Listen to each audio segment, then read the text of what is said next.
So hey everyone, this is me Komal. Thank you so much everybody for clicking in this video. Welcome to my channel, and if you are already with my channel then welcome back to my channel. So in this video I will tell you that nutrition in human यानी कि मानव में पोषण कैसे होता है। आज के इस वीडियो में आप मानव के पाचन तंत्र को पूरे अच्छे तरीके से समझने वाले हैं। और अब अगर आपको अभी तक नहीं समझ में आया है कि हमारे अंदर भोजन का पाचन कैसे होता है, तो मैं आप लोगों को बिल्कुल स्टेप बाय स्टेप बहुत सारी अच्छी चीजों को बताने वाली हूँ, और इतनी आसान भाषा में कि आप लोग को सारी चीजें समझ में आ जाएंगी।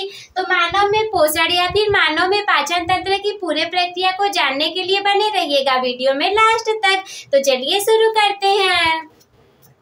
देखिए, सबसे पहले ये जो डायग्राम बना है ना, अगर आप लोग इसे समझ गए तो फिर और सारी चीजें आप लोग को समझ में आ जाएंगी। सबसे पहले देखिए, ये आप लोगों को किसी का चित्र लग रहा है। हाँ, ये लड़की लड़के किसी का भी चित्र हो सकता है, ठीक है। तो सबसे पहले आप इसको किसी का चित्र मान लोगे।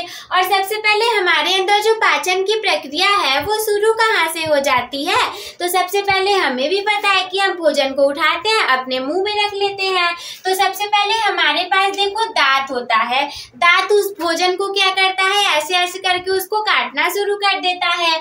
और जीभ होता है। जीभ क्या करेगा, उस भोजन में जो लार आएंगी, लार ग्रंथियों से, देखो हमारे सामने यहाँ पर कुछ लार ग्रंथियां भी हैं। इस लार ग्रंथियों में से लार निकलेगा, जो किसी अच्छी चीज को देख करके मुंह में पानी आ जाता है ना, वो लार ही होता है। तो वही लार ग्रंथियों में से जो लार निकलेगा, जीवा उन्हीं सारी चीजों को एक ही में मिक्स करने का काम करेगा। और इसके बाद हमारे पास रहेगी ग्रसनी। ग्रसनी वही फूड पाइप हमारा जो होता है, जहाँ से भोजन अंदर जाता है, आहार नाल, और बगल में एक श्वास नाल भी होती है, जहाँ से हमारा सांस अंदर जाता है। लेकिन हम लोग को श्वास नलिका तो पढ़ना नहीं है, हम लोगों को तो ग्रसनी और ग्रास नलिका पढ़ना है, तो इसीलिए हम इसका देख लेंगे। इसी को हम आहार नाल भी कह सकते हैं। नेक्स्ट आगे जाने पर यहाँ पे साइड में हमारे पास एक यकृत होता है, जिसमें कि पित्ताशय होता है। पित्ताशय में पित्त रस रहता है। इसके बाद पित्ताशय होता है और आमाशय होता है। भोजन जो होगा आपका, वो ऐसे ऐसे करके भोजन आता जाएगा आहार नाल में, और ये हमारे आमाशय में पहुंच जाएगा। तो आमाशय में पहुंचेगा तो पित्ताशय से इसमें कुछ पित्त रस मिल जाएंगे, जो कि हमारे भोजन को थोड़ा सा एलो करने का काम कर देते हैं। तो ये हो जाता है। इसके बाद क्या होगा, एक अग्नाशय भी होता है साइड में। अग्नाशय से कुछ अग्नाशयिक रस निकलते हैं, जो कि भोजन में मिल जाते हैं। इसके बाद भोजन हमारी ये छोटी आंत है, जिसमें कि पहुंच जाता है। छोटी आंत देखिए हमारी ये वाली है। ये वाली जो है ना, ये हमारी छोटी आंत है। इसमें भोजन ऐसे चला जाता है और इसे इसमें पूरे तरीके से पाचन और अवशोषण हो जाता है। तो पाचन और शोषण के बाद ये हमारी इस बड़ी आंत में आ जाएगा, और ये बड़ी आंत हमारी होती है, जिसे कि हम मलाशय भी बोल सकते हैं। वैसे मलाशय तो लास्ट में होता है, बस बड़ी आंत को आप मलाशय के रूप में भी देख सकते हो। और कृमि रूपी परिशेषिका यहाँ पे एक अपेंडिक्स पाया जाता है। जैसे आपने सुना होगा कि उन्हें अपेंडिक्स हो गया है, बीमारी हो गई है और पेट में दर्द होता है, तो वो यही होता है। जैसे कुछ फूड पार्टिकल्स है, वैसे तो वो आप खाओगे तो भोजन के अंदर पेट में जाके पाचन हो जाएगा, लेकिन ना हमारे सामने एक वेस्ट मटेरियल कृमि रूपी परिशेषिका भी होता है, जिसमें कुछ फूड पार्टिकल चले जाते हैं, तो इसीलिए वहाँ पे सूजन हो जाती है और अपेंडिक्स हो जाता है। तो बड़ी आंत में इसका पहले छोटी आंत में अच्छे से अवशोषण हो चुका है, लेकिन थोड़ा बहुत जो बचा होगा वो बड़ी आंत में भी हो जाएगा। फिर गुदा द्वार के माध्यम से जो खराब वेस्ट मटेरियल रहेगा वो शरीर से बाहर निकल जाएगा। तो ये तो आप लोग को समझ में आ गया होगा। हम इसका थोड़ा लिखित रूप से समझ लेते हैं। तो हेडिंग हमारा रहने वाला है मानव में पोषण। तो मनुष्य में पोषण कैसे होगा, इसमें सबसे पहली होगी पाचन की प्रक्रिया। अब हमारे अंदर, जैसे मैंने आप लोग को अमीबा में पोषण पढ़ाया था, तो अमीबा तो हमारे अंदर है नहीं, हम अमीबा तो है नहीं कि बिना पाचन के ऐसे ही कुछ भी हो जाएगा। तो क्या होगा, पाचन प्रक्रिया हमारे अंदर होती है, क्योंकि हमारा पाचन तंत्र बहुत ज्यादा जटिल हो जाता है और हम कुछ ठोस पदार्थों को भी खा लेते हैं, अंदर जाकर के उनका पाचन हो जाता है।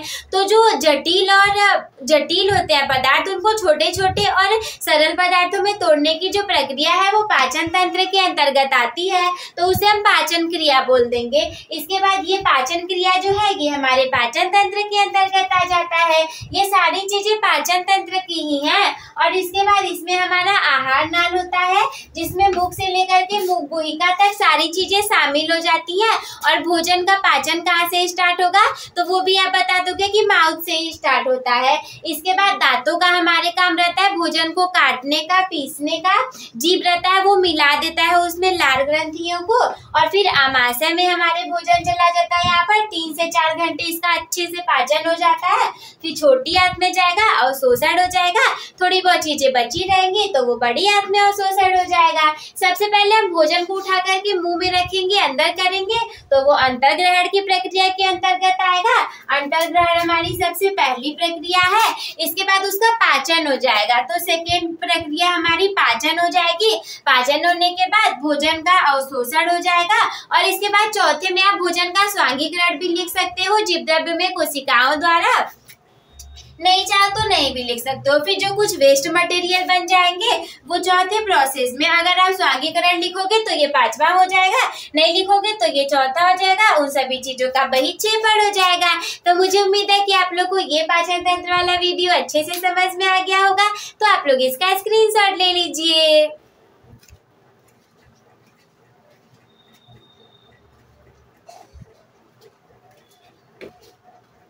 Then I hope, my dear students, that you all will be able to understood all these things. At last, what you people have to do, start your topper becoming journey with the topper by subscribing the channel. Also, you can like the video, share with your friends. If there is any doubt in your mind, then you can comment me. Take care. Bye bye. I will see you in the next video.